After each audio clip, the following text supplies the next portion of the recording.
Hello, I'm fake news anchor and real-life beach ball Keegan Zipper. That's right, I'm full of hot air. Radical changes have been made since we had host Davis on to prevent him from appearing on our show again. Then we lost all our viewers in violent protest, which is really impressive for one person. So we made a lot of radical backtracks, so now we're exactly the same. This is what we missed, the part of the show where I cover topics we failed to predict while adjusting our points for the predictions we did make. I did a long intro, so let's get started with what we missed.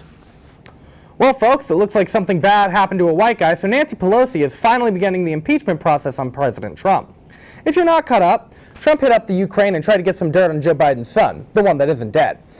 That was enough to convince Pelosi that we should do, I don't know, something about the president. This is a historical moment because it marks the first time in history where our best case scenario is President Mike Pence. A few days ago, tragedy struck the great city of Austin as the 7-Eleven on Guad caught fire, the third such event in only a few weeks. Now, this caused people to divert to the other two 7-Elevens in the quarter-mile area. This was allegedly because the power lines fell in the back of the store, but we hear it next week now. We know better.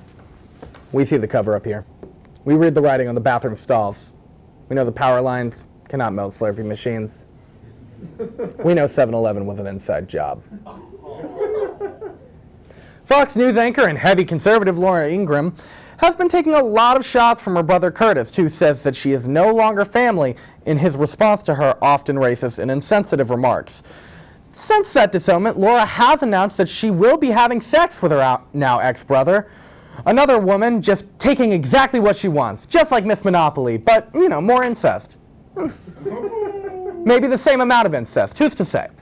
Either way, we're getting 5 million points, or how many people committed acts of incest just yesterday. Oh, yeah, the Emmys happened. Those were a thing. Yeah, I forgot, because we never get nominated for some reason. Anyway, the Kardashians presented the award for Outstanding Reality Competition Program, mentioning how real they kept it. This led to uproarious laughter from the crowd, knowing they're about as real as my respect for myself. On Tuesday night, the mascot of the NBA team, the Spurs, known as the Spurs Coyote, tweeted that he is now the fourth member of the Jonas Brothers. Many fans were quick to comment to this post saying, well, but what about Frankie? What they don't actually know is Frankie Jonas is the Coyote. Yeah, he was never invited to join the group, so he applied, tried out, and got the position of the Spurs mascot just so he could trick his older and more famous brothers into finally letting him be in the band. We finally managed to talk about sports, and, you know, even though it did so last week. So, you know, 500,000 points. Hell yeah. Controversy struck this last week when 3 pictures of Canadian Prime Minister, an all-around beefy boy, Justin Trudeau, arose, showing him first in brownface and then twice in blackface, making everyone begin to question if Trudeau was just doing whiteface most of the time instead, you know, for the votes. Alas, this was not true. Some have speculated that Justin himself was attempting to remake Cool Runnings, however, I believe we're missing the point here.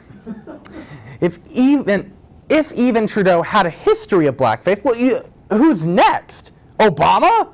I'm going to take 500 points and put them towards this investigation. More details next week.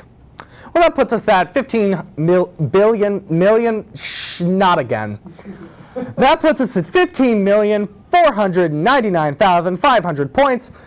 And I'm not looking to be a point hoarder, so if anyone would like to take a share of any of these points, they can email me at suckmyass@you'llnevertakemypoints.com. And now we ask the question, what would you do with a jar of mayo?